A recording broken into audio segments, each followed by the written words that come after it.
Baik, Assalamualaikum warahmatullahi wabarakatuh. Ya, selamat datang di kelas perpajakan. Hari ini kita sudah masuk ke pertemuan yang ke-9 setelah UTS. Oke, jadi kalau setelah UTS itu beberapa materi yang akan kita bahas adalah yang pertama PPh pasal 4 ayat 2. Yang kedua nanti kita akan bahas juga PPh pasal 24. Lalu kita juga akan bahas PPN di akhir pertemuan. Lalu ada materi PBB. Selanjutnya ada juga PPNBM. Itu ya, biaya materai juga ada. Oke, jadi hari ini kita akan membahas materi tentang PPh final, yaitu pasal 4 ayat 2. Oke, bagi yang sudah punya buku silahkan buka bukunya, dia ada di bab 7 pajak penghasilan final gitu ya. Oke, kita langsung ke definisinya. Jadi sebenarnya apa sih PPh pasal 4 ayat 2 itu? Kenapa dia disebut final? Oke, karena kalau kita definisikan PPh pasal 4 ayat 2 ini adalah pajak yang terutang dan dibayarkan seketika penghasilan diperoleh atau diterima. Gitu ya. Jadi saat kita menerima penghasilan, lalu pajak itu harus segera dikenakan atau segera dipungut atau dipotong gitu ya. Nah, pemotongan ini dilakukan oleh pemberi penghasilan atau pihak-pihak lain yang ditentukan oleh DJP. Nah, lalu ketika dilakukan penghitungan pajak terutang di akhir tahun, penghasilan yang dikenai pajak bersifat final tidak diperlakukan sebagai penambahan penghasilan. Kewajiban perpajakannya dianggap telah selesai saat dilakukan pemotongan. Oke, jadi dalam pajak penghasilan final ini dia ada punya karakteristik. Yang pertama, karena dia final, maka penghasilan yang dikenakan atas PPh final ini nanti tidak perlu digabungkan dengan penghasilan lain yang non final gitu ya, dalam penghitungan pajak penghasilan saat nanti kita membuat atau melaporkan SPT tahunan kita. Oke, itu konsekuensi dari karakteristik yang pertama. Yang kedua, karena ini final, maka jumlah PPh final yang telah dibayar sendiri atau dipotong pihak lain sehubungan dengan penghasilan tersebut juga tidak dapat dikreditkan gitu ya. Penghasilan tidak dapat digabungkan, lalu pajaknya ini tidak dapat kita kreditkan atau tidak dapat kita kurangkan. Itu yang kedua. Yang ketiga, biaya-biaya yang digunakan untuk menghasilkan, menagih, dan memelihara penghasilan yang dikenakan PPh final ini tidak dapat dikurangkan dari penghasilan bruto gitu ya. Jadi biaya-biaya nanti ya yang digunakan untuk menghasilkan, menagih, dan memelihara penghasilan yang dikenakan PPh final, intinya biaya yang dikenakan PPh final ini juga tidak dapat dikurangkan dari penghasilan bruto gitu ya. Oke, itu 4 karakteristik dari PPh final. Selanjutnya, nah, kenapa ada PPh final ini? Nah, ini ada kriteria yang dipertimbangkan kenapa PPh final ini ada. Yang pertama, dia kesederhanaan pemotongan. Karena pemotongan dilakukan secara saat itu juga saat menerima penghasilan, maka dia sederhana gitu ya. Lalu ada pengurangan beban administratif. Kemudian ada karena ini untuk memeratakan pengenaan pajak ya. Nanti ada objek-objek pajak yang dikenakan PPh final ini. Lalu kemudian ini juga disemangati karena ada dorongan pengembangan investasi dan tabungan, karena nanti juga dia akan dikenakan di beberapa kayak misalnya obligasi, lalu ada bunga deposito dan lain-lain. Lanjut, dia juga ada perkembangan ekonomi dan moneter itu ya, pertimbangan kenapa ada PPh final ini. Oke, selanjutnya dasar peraturan ini tentunya aturan yang menjadi patokan adalah PPh pasal 4 ayat 2 Undang-Undang Pajak Penghasilan, yang tentunya dengan peraturan terbaru di Undang-Undang Perpajakan, Undang-Undang Harmonisasi Peraturan Perpajakan atau Undang-Undang HPP ini akan disempurnakan. Apa yang berubah? Nanti tarifnya yang berubah ya, dan aturan lainnya. Oke, kemudian di PPT ini memang belum disempurnakan atau belum diupdate. Tapi nanti di akhir akan Ibu sampaikan sekilas tarif-tarif yang disesuaikan atau diubah ya. Oke, ini karakteristik sudah tadi. Lalu objek ya, apa saja yang dikenakan PPh final ini? Tentunya objek-objeknya tertentu ya, tidak semua penghasilan kemudian dikenakan PPh final, tapi dia ada beberapa kriteria, beberapa objek yang boleh dikenakan PPh final. Oke, salah satunya yang pertama ada bunga simpanan koperasi bagi wajib pajak orang pribadi. Yang kedua ada bunga obligasi. Yang ketiga ada bunga deposito, tabungan, diskonto SBI. Lalu ada hadiah undian, transaksi saham dan sekuritis lain. Lalu ada dia pengalihan hak tanah dan atau bangunan ya. Jadi kalau mau membeli tanah dan atau bangunan kemudian mengganti nama tanah dan atau bangunan, kemudian dia akan dikenakan PPh final. Yang selanjutnya ada persewaan tanah dan atau bangunan. Nah, ini penting karena kemarin kalian kalau sudah belajar materi PPh pasal 23 di sana ada sewa ya. Semua sewa pada dasarnya ya, semua sewa itu akan dikenakan PPh pasal 23 kecuali persewaan tanah dan atau bangunan. Karena tanah dan atau bangunan ini melingkupi wilayah objek PPh final. Selanjutnya ada jasa konstruksi dan real estate. Ada pengalihan penyertaan modal oleh perusahaan modal Ventura. Oke, ini tarif nanti akan Ibu sampaikan di akhir saja karena tarifnya memang berubah ya. Oke. Selanjutnya ketentuan PPh final pasal 4 ayat 2. Jadi perlakuan biaya yang terkait dengan PPh pandangan penghasilan bukan objek pajak atau dikenakan PPh final dan penghasilan objek PPh tidak final, wajib pajak harus menyelenggarakan pembukuan secara terpisah dalam hal yang pertama, saat dia memiliki usaha yang penghasilannya dikenai PPh yang bersifat final dan tidak final. Oke. Yang kedua, dia menerima atau memperoleh penghasilan yang berupa objek pajak dan bukan objek pajak. Yang ketiga, mendapatkan dan tidak mendapatkan fasilitas perpajakan sebagaimana diatur dalam pasal 31A Undang-Undang PPh.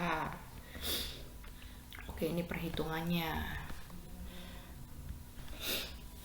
Oke, jadi ini tarif ya, ini sudah diupdate dari peraturan yang berubah. Jadi kalau bunga deposito atau tabungan ini memang beberapa itu berubah, ada yang tidak berubah juga. Kalau bunga deposito ini kalau nggak salah dia tidak berubah. Dia tarifnya tetap 20%. Bunga simpanan yang dibayarkan oleh koperasi kepada anggota koperasi orang pribadi dia 10%. Lalu bunga obligasi ini ada beberapa kriteria ya. Kalau bunga dari obligasi dengan kupon bagi WP dalam negeri dan BUT dia 15%. Kalau dia WP luar negeri dan BUT sesuai P3B dia 20%. Kemudian diskonto dari obligasi dengan kupon bagi WP luar negeri non BUT sesuai BUT 15%. Kalau ini 20% gitu ya. Ini beberapa macam dari bunga obligasi. Tarifnya berbeda-beda. Oke, lalu yang keempat ada dividen. Di dividen yang diterima atau diperoleh wajib pajak orang pribadi dalam negeri 10%. Ingat jangan sampai tertukar. Kalau materi di PPh pasal 23 kemarin adalah dividen yang diterima oleh WP Badan. Ya, dia dikenakan PPh pasal 23. Kalau dividen yang diterima atau diperoleh wajib pajak orang pribadi dalam negeri dia dikenakan tarif 10% ya, dikenakan PPh pasal 4 ayat 2. Lalu ada hadiah undian dia 25%. Hadiah undian di sini PPh pasal 4 ayat 2 itu adalah hadiah undian ya. Di PPh pasal 23 dia juga ada hadiah juga, beda. Jadi yang keenam, transaksi derivatif. Dia berupa kontrak berjangka yang diperdagangkan di bursa, ini dikenakan tarif 2,5%. Lalu penjualan saham, ini tarifnya di split ya, di beda-bedakan. Kalau dia penjualan saham pendiri 0,5%, transaksi penjualan bukan saham sendiri 0,1%. Lalu nah ini jasa konstruksi. Nah kalau dulu itu jasa konstruksi dia dikenakan tarif beberapa kriteria tapi sama. Kalau dulu dia pelaksana konstruksi, dia pelaksana usaha kecil, dia dikenakan tarif 2%, kalau dia menengah dan besar 3%, kalau dia tidak memiliki kualifikasi usaha 4%. Nah kalau sekarang dia kalau pelaksana jasa konstruksi yang kecil, sertifikasi kecil, dia 1,75%, dia turun 0,25%. Lalu ada pelaksana jasa konstruksi tanpa sertifikasi, dia 4%, sama ya dulu sama sekarang, tidak memiliki kualifikasi usaha 4%.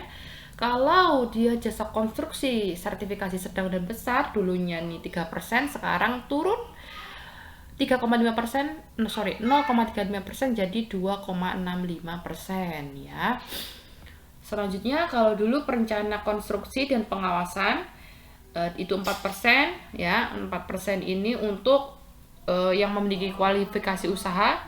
Kalau nggak memiliki kualifikasi usaha itu 6%. Kalau sekarang dia perancang dan pengawas itu dia punya sertifikasi 3,5%, turun 0,5%. Kalau dia tidak punya sertifikasi, dia 6%, sama. Lalu dengan pekerjaan konstruksi ini ada dua kriteria baru. Pekerjaan konstruksi terintegrasi oleh penyedia dengan sertifikat badan usaha, dia dikenakan tarif 2,65%. Selanjutnya ada pekerjaan konstruksi terintegrasi oleh penyedia tanpa sertifikat badan usaha, dia 4%. Nah, oke. Lalu ada persewaan atas tanah dan atau bangunan, dia 10%. Nah, jangan sampai kebalik nanti kalau ada pertanyaan tentang sewa. Kalau sewa apapun itu ya, sewa alat dan lain sebagainya, dia dikenakan dikenakan PPh pasal 23, tarifnya 2%. Kalau penyewaan atau sewa atas tanah dan atau bangunan, dia dikenakan tarif 10%. Oke, 10% udah. Tadi 10, pengalihan hak atas tanah dan atau bangunan. Nah, kalau dulu coba kita lihat ya. Kalau dulu itu dia tarifnya, kita lihat ya, 1% dan 2,5%. Kalau sekarang WP yang melakukan pengalihan hak atas tanah dan atau bangunan, dia termasuk usaha real estate, 5%. Nah, kalau dia rusun ya, rumah susun sederhana yang usaha pokoknya melakukan pengalihan hak atas tanah dan atau bangunan, dia 1%. Nah, selanjutnya kalau ada transaksi penjualan saham atau pengalihan penyertaan modal pada perusahaan pasangannya yang diterima oleh perusahaan modal Ventura, dia tarifnya 0,1%. Oke, itu tentang tarif PPh pasal 4 ayat 2 yang telah diupdate ya. Ada update.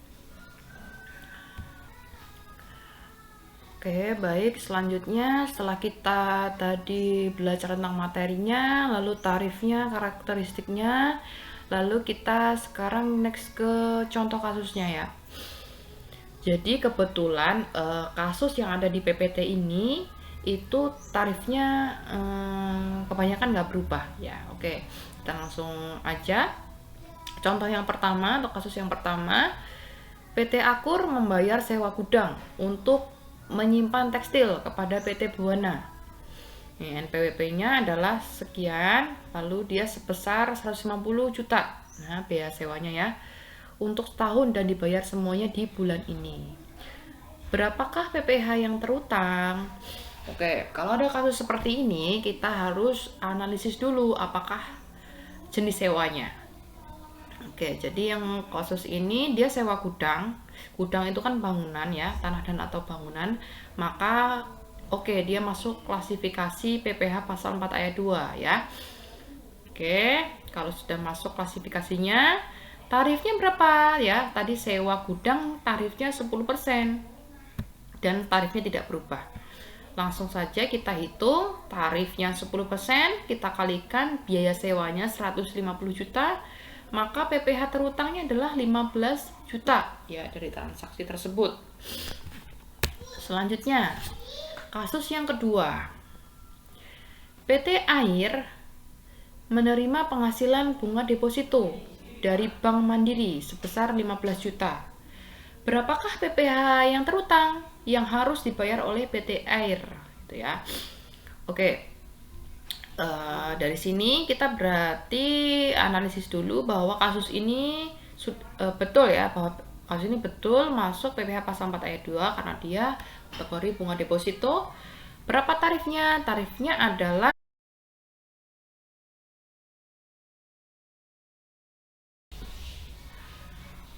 Oke, untuk ini soal yang kedua, untuk bunga deposito dia dikenakan tarif 20% dari penghasilan yang diterima atau bunga obligasinya tadi berapa?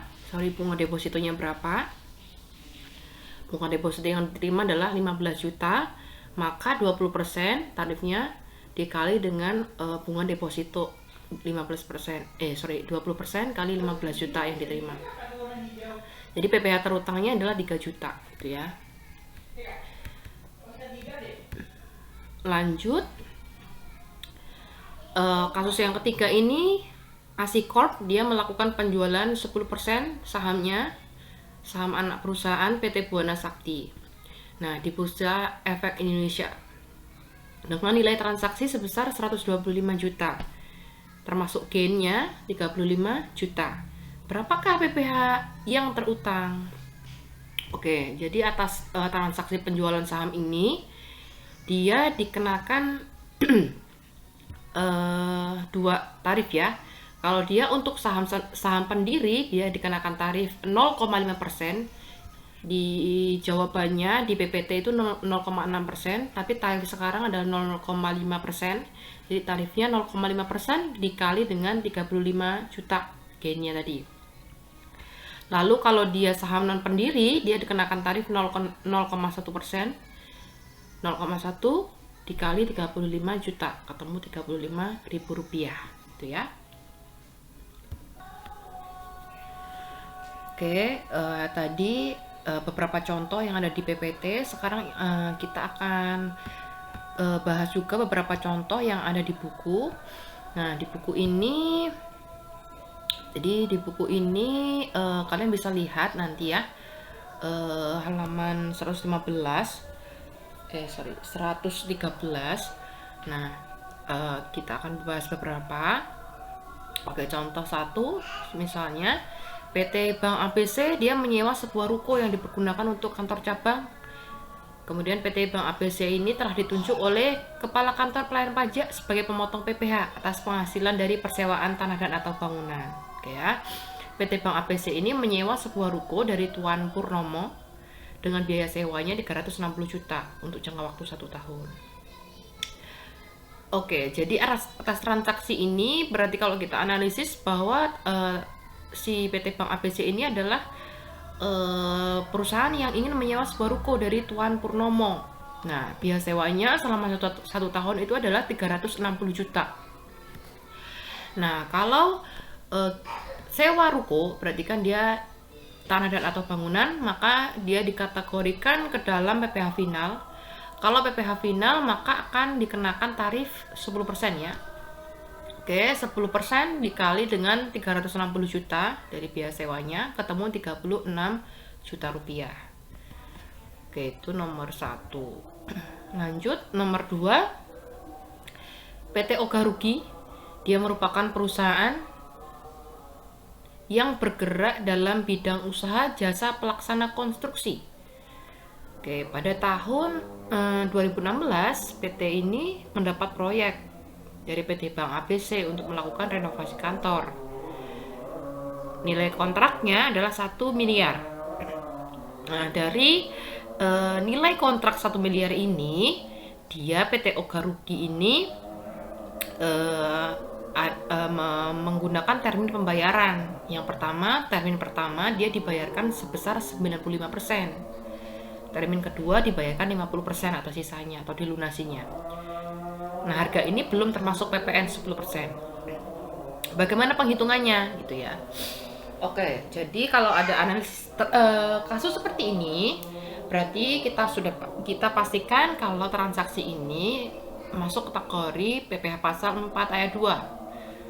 Oke, karena dia jasa konstruksi dan keterangannya dia adalah jasa pelaksana ya, jasa pelaksana. Kalau jasa pelaksana di tarif tadi kita lihat jasa pelaksana itu jasa pelaksana ya. Dia jasa pelaksana apa tadi?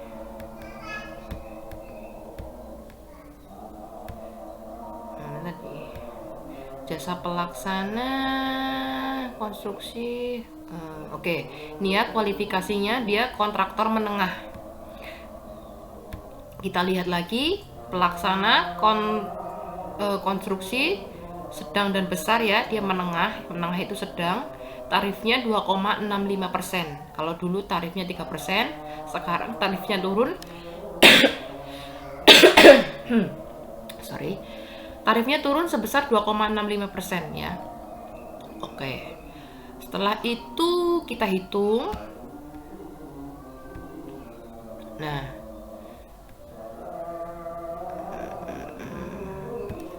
tadi nilai kontrak 1 miliar. Dia dibayarkan termin pertama itu 95%. Termin kedua atau saat dilunasinya dia 5%. Kita hitung dulu 90%, kita kali dengan nilai kontrak 1M. Yang kedua saat pelunasan ya. Setelah itu setelah ketemu seperti ini, kita kalikan per masing-masing terminnya ya. Saat dibayar kemudian dia harus dipotong gitu kan. Sifat dari PPh final ini ketika penghasilan diterima maka saat itu juga harus dipotong. Maka saat termin pembayaran pertama kita juga harus motong dia. Tadi tarifnya kita lihat lagi, tarifnya adalah 2,65%. Tarif ya. Sini aja.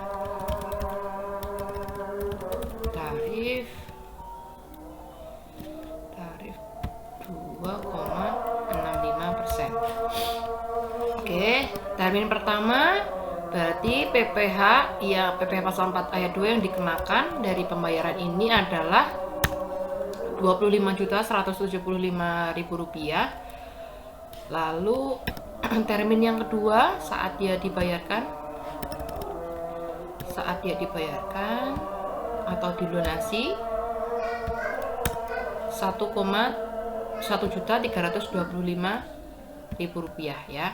Ini adalah PPh pasal 4 ayat 2 yang harus dia potong saat penghasilan itu diterima gitu ya. Kita bandingin sama soal beda ya, karena dia tarifnya 3%, karena sekarang turunnya 2,65%. Oke, itu contoh yang kedua. Lanjut contoh yang ketiga, dia undian ya, hadiah undian, tarifnya sama 25%.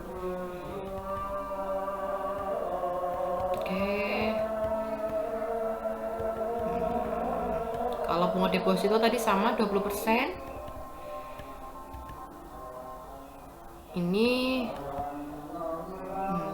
pasal 4 ayat 2 atas